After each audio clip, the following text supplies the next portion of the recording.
प्यारे बच्चों, जैन रोजगार क्लासेस में आपका स्वागत है। मैं आर.के. झा आज आपको सैलोजिज्म चैप्टर का जो रीजनिंग का सबसे इंपॉर्टेंट सेक्शन है उसका क्वेश्चन कैसे आपको सीजीएल एग्जामिनेशन में पूछा जाएगा, उसका क्या पैटर्न होगा, उसी को डिस्कस करेंगे।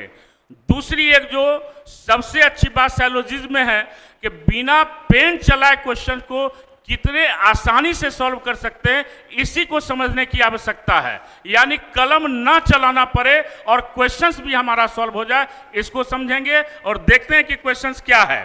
तो सबसे पहले इसमें प्यारे बच्चों स्टेटमेंट को देखेंगे।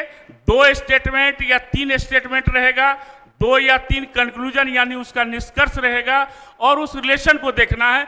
तो इसमें सबसे इंपॉर्टेंट चीज जो हमको जानना है कि यानी एक वर्ड होता है ऑल, हिंदी में इसको कहते हैं सभी, इसको ए से इंडिकेट करते हैं।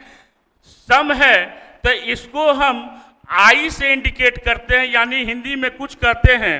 नो है, नो को ई से इंडिकेट करते हैं और यानी इसको नो ई यानी, और सम नोट को किससे करेंगे हम, सम नोट को ओ से इंडिकेट करेंगे। तो यही ए आई ई और ओ है और इसी के आधार पर हम सैलोजिज्म के क्वेश्चंस को हम लॉजिकल मेथड से बनाएंगे। क्योंकि ये कंट्रोवर्शियल चैप्टर भी रहा है, लेकिन जो सबसे ऑथेंटिक मेथड है जिससे आपको आंसर का 100% एक्यूरेसी जो आएगा वह लॉजिकल मेथड है। कई मेथड के द्वारा आंसर को लाया जा सकता है, लेकिन आपका लॉजिकल जो होगा वो सबसे आपका उपयुक्त और असरदार होता है, इसलिए हम लोग लॉजिकल मेथड को चलेंगे। तो यहाँ पर 3 स्टेटमेंट है। तो सैलोजिज्म में अगर हम इस AIEO के फॉर्मूले को लेकर चलेंगे तो पहले 2 स्टेटमेंट को देखेंगे हम। तो यहाँ पर ऑल और सम है, तो A प्लस आई का कोई कंक्लूजन नहीं आता है। दूसरा चीज देखेंगे मिडिल टर्म यानी कॉमन टर्म, यानी पहले स्टेटमेंट का प्रेडिकेट जो होता है वह दूसरे स्टेटमेंट का सब्जेक्ट होता है। वो तो है लेकिन और सबका कोई कंक्लूजन नहीं आता, इसलिए इसको छोड़ देंगे, आगे बढ़ेंगे। फिर पहला और तीसरा, पहले और तीसरे में कोई कॉमन टर्म मिडिल टर्म नहीं है, ये भी आपका ऑल है, फिर भी कंक्लूजन नहीं निकाला जा सकता है। अब आ जाएंगे सेकेंड और थर्ड पर। पोटैटो यहाँ भी है प्रेडिकेट और यहाँ पर तीसरे स्टेटमेंट का सब्जेक्ट है, यानी होगा तो आई प्लस ए बराबर होता है आई, यानी सम पीज आर फ्रूट्स।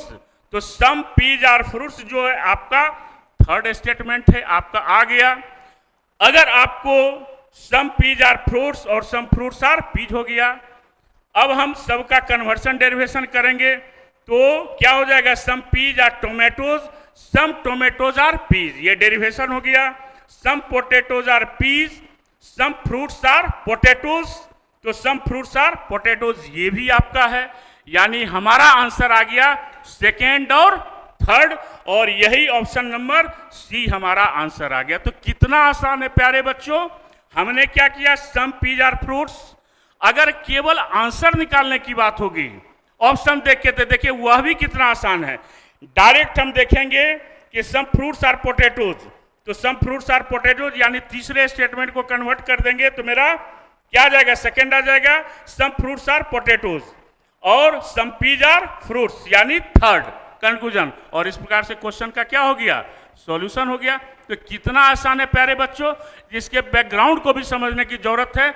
आने वाले समय में सीजीएल के कॉन्सेप्ट के साथ आपको प्रैक्टिस भी करवाया जाएगा जैन रोजगार क्लासेस के माध्यम से, और फिर आपको डिटेल हम इन सारी बातों की जानकारी आपको हम देंगे। तो आज का क्लास यहीं पर आपको स्थगित करते हुए आगे के लिए आपको आमंत्रण करते हैं कि आगे के क्लास में आप रहें, ज़्यादा से ज़्यादा लाइक करें, शेयर करें, अपना प्यार भेजें, ताकि हम दोगुने उत्साह के साथ आपको प्यार लौटा सकें।